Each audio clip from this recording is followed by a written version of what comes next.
بسم اللہ الرحمن الرحیم۔ نعمتوں پر خوشی منانا سنت انبیاء علیہ السلام ہے۔ اس کے متعلق قرآنی آیات۔ حضرت عیسیٰ علیہ السلام نے جب اللہ تعالی رب العزت کی بارگاہ میں اپنی امت کے لیے مائدہ کی نعمت طلب کی تو یوں عرض کیا، ربنا انزل علینا مائدۃ من السماء تکون لنا عیدا لاولنا وآخرنا وآیۃ منک۔ اے اللہ، اے ہمارے رب، ہم پر آسمان سے خوان نعمت نازل فرما دے کہ اس کے اترنے کا دن ہمارے لیے عید ہو جائے، ہمارے اگلوں کے لیے بھی اور ہمارے پچھلوں کے لیے بھی، اور وہ خوان، وہ دسترخوان تیری طرف سے نشانی ہو۔ قرآن مجید نے اس آیت میں نبی کی زبان سے یہ تصور دیا ہے کہ جس دن اللہ تعالیٰ کی نعمت اترے اس دن کو بطور عید منانا اس نعمت کے شکرانے کی مستحسن صورت ہے۔ اولینا اور آخرنا کے کلمات اس امر پر دلالت کر رہے ہیں کہ نزول نعمت کے بعد جو امت آئے اس کے دور اوائل میں بھی لوگ ہوں گے اور دور اواخر میں بھی۔ سو جو پہلے دور میں ہوئے انہوں نے عید منائی، اور جو رہتی دنیا تک آخر میں آئیں گے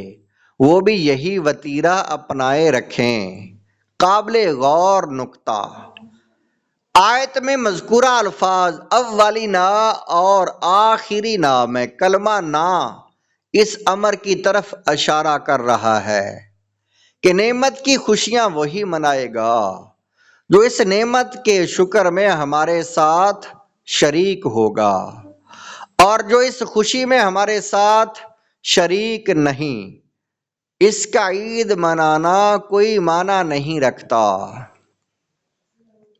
یہاں قرآن نے لوگوں کے دلوں کے احوال پرکھنے کے لیے ایک معیار دے دیا ہے۔ وہ تو حضرت عیسیٰ علیہ السلام کی امت تھی، اور یہ آقا دو جہاں صلی اللہ تعالی علیہ وآلہ وسلم کی امت ہے، اور اس پر مستزاد یہ کہ وہ مائدہ کی عارضی نعمت تھی، اور یہاں ولادت مصطفیٰ صلی اللہ تعالی علیہ وآلہ وسلم کی دائمی نعمت ہے۔ لیکن یہاں ہمارے لیے بھی وہی معیار ہے کہ جب ماہ ربیع الاول میں حضور صلی اللہ تعالی علیہ وآلہ وسلم کی ولادت مبارکہ کا دن آئے اور عید میلاد النبی صلی اللہ تعالی علیہ وآلہ وسلم کی سعید ساعتیں ہم پر طلوع ہوں تو دیکھنا ہے کہ ہم میں سے کون اپنے دلوں کو خوشیوں اور مسرتوں کا گہوارہ بنا لیتا ہے اور اپنے آپ کو اولینا و آخرنا و آخرینا میں شامل کر لیتا ہے۔ اگر اس کے برعکس میلاد مصطفیٰ صلی اللہ علیہ وسلم پر کسی کا دل خوشی سے لبریز نہ ہو، بلکہ دل میں ہچکچاہٹ، شکوک و شبہات اور کینے کی سی کیفیت پیدا ہو، تو اسے چاہیے کہ اللہ تعالیٰ کی بارگاہ میں توبہ کرے، کیونکہ یہ انتہائی خطرناک بیماری ہے اور اس سے اجتناب دولت ایمان کی حفاظت کے لیے ضروری ہے۔ یہ کیسے ممکن ہے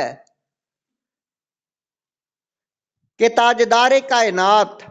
صلی اللہ تعالی علیہ وآلہ وسلم کا نام لیوا اور امتی ہو کر بھی آپ صلی اللہ علیہ وسلم کی ولادت باسعادت پر خوشیاں نہ منائے؟